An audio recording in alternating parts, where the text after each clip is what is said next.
welcome to another Salesforce and Trailhead tutorial with myself, Jonathan Fox. And today, what I'm going to be going through is a few different things actually. And I'm going to split it over a chunk of videos, so I'll probably include it in a separate playlist. But you may see references to the videos throughout. But in my head, I had a scenario that I wanted to achieve as part of practice for my skills, but I want to share that with yourselves. So first of all, in my head, this crazy idea came about of doing practice in batchable Apex. It's not a crazy idea. But I also wanted to practice some integrations using RESTful APIs. So I kind of mixed the two together. I know in this situation, batchable Apex is used for thousands, millions of records. And if we had that coming from an API endpoint, we'd probably time out. However, the concept might be a little bit out there, but the way it works is still going to work. So what I'm doing is I'm reaching out to an endpoint to generate me a bunch of random contacts. And in my head, this is just for testing purposes. So it makes it really easy to fill your org with a bunch of test contacts. I then go on to using batchable Apex to process them and import them in. And then finally, further down the line, I've developed a Lightning Web Component to allow you to have a nice UI rather than having to do it through the developer console. So let's head over to Salesforce and see how I've done it.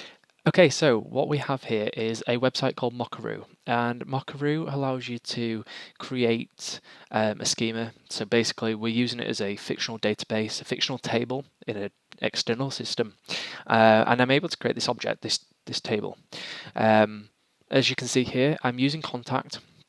So my situation is going to be about the contact. So we can see first name, last name. We can see all these general standard Salesforce fields. I've included gender and I've included external ID because in the real world we might want some custom fields coming from a separate database. So I've included them in, and we'll see in the next videos how we handle those. Mockaroo is great. It's free for 100 calls a day, I believe. So I can reach out to it 100 times for testing and playing around with. It's fantastic. It has some pre-built types. So first name, last name, email address. These types, yes, they're string or they're in whatever data type is necessary. However, first name, last name, for example, they give you real names or really realistic names. So it allows you to have test data that actually looks realistic. So when you're creating something, when you're testing something and you're involving a contact, you've not just got some random string or a really bizarre word for a first name. I've limited it to 1,000 rows here, and it's in the format of JSON because that's how I'm going to be dealing with it in Salesforce. If we head over to the API tab here, what this allows is to set up our API for this schema, for this table, for this database. So just let it load in. As you can see, there is regex here. We've got different formats. The country I've put as United Kingdom. We can generate US locations. It's very flexible in terms of what you want. You can also do nested objects within, and you can add as many fields as you want. There's all sorts from VIN numbers for cars and registration plates to national insurance numbers and gosh, all sorts. It's really, really powerful and really flexible. As we can see here, this is my endpoint that I'm editing here. So we have got our handler script, which is defining which schema I'm using. So I'm using my random contact schema, and this is generating the request on this side of things and taking in a parameter of number of rows, and we can see that that's there within the URL. And this is because I want the user within Salesforce to define whether or not it's 1 record, 1,000 records, million records that they want to generate. We can see down here there's a bunch of different handler APIs that we can utilize, generating errors, altering the response. Again, really flexible. And as we can see here, this is now my API. If I go ahead and open that in a new tab, we can see what the response would look like for 123 rows here. Let's just narrow it down to 2, and it gives us a little bit more flexibility to see what it is. So we've got the contact, an array of contacts, which first name Sheila, last name Andrio. I mean, these the first name and last name at Alibaba.com. Fine, it's realistic looking data. We've got Kinloch, so that's up in Scotland, and you can see that the country has actually gone to Scotland, and we've got United Kingdom for sorry, the county is Scotland, so it's a little bit off, but at least it looks like something we're familiar with. So now if we head over to Salesforce and we take a look at our HTTP callout, I'm creating a new HTTP.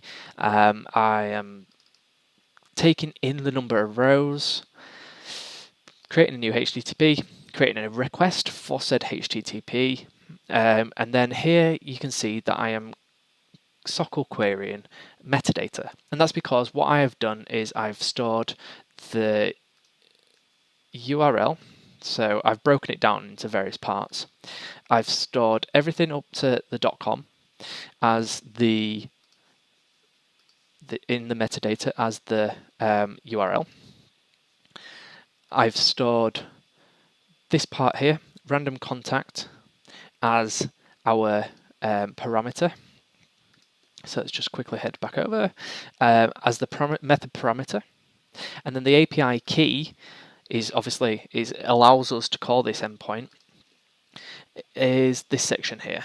So I've taken all of that and used that as my key because it's always going to be JSON and it's always going to be the question mark key equals and then the key. So I've stored all of that within the key, which means that yes, I know I am system.debugging everything. That's just for me while I'm developing it, and I can trace it and see where we're at within the chunk of code. But anyone looking at this, then, if they just see the code being executed, they don't get to see the API key. They don't get to see the endpoint. So I'm querying it, I'm splitting it down, and then I'm setting the endpoint to the URL, the method. I'm adding in the number of rows because that needs to be added in between the random contact bit and the JSON key with the API key after it. That's where my integer goes. Now the reason why I've split it up is because I can reuse this section and this section. I can change that. So the fact that I can change that means that needs to be standalone.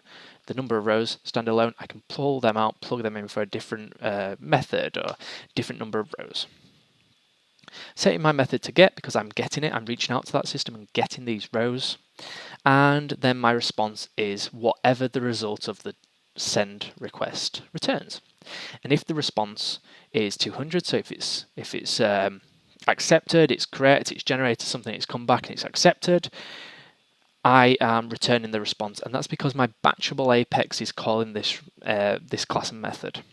So I need to pass back the response, and if it isn't a approved, if confirmed response, if it's not a 200, I'm not passing back anything. Naturally, maybe throw an error message. However, at the moment, it's still being developed, so we're just tracing it with the debug logs. So I hope that was useful to understand how I've done the HTTP callout, how I've used an external service to generate my records, and I'm using that as my fictional endpoint and database. What we're going to go into in the next video is my batchable Apex and how I take the response and make it into a contact. After that, I'm going to show you how I have created a Lightning Web component to handle the UI of it so that the user doesn't have to do it within the developer console.